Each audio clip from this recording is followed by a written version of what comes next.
أعوذ بالله من الشيطان الرجيم. أم حسبت أن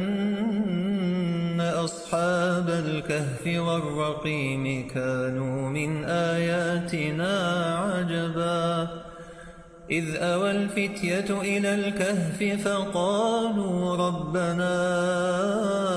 آتنا من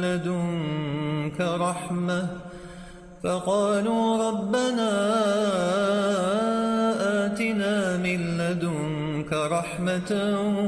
وهيئ لنا من أمرنا رشدا فضربنا على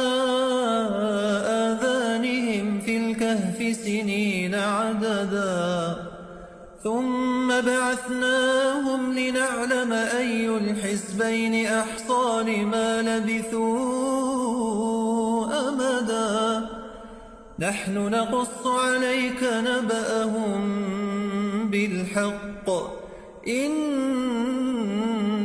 فتية آمنوا بربهم وزدناهم هدى وربطنا على قلوبهم إذ قاموا فقالوا ربنا رب السماوات والأرض لن ندعو من دونه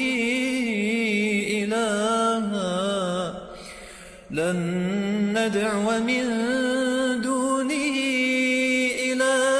لقد قلنا إذا شططا هؤلاء قومنا اتخذوا من دونه آلهة لولا يأتون عليهم بسلطان بين فمن أظلم ممن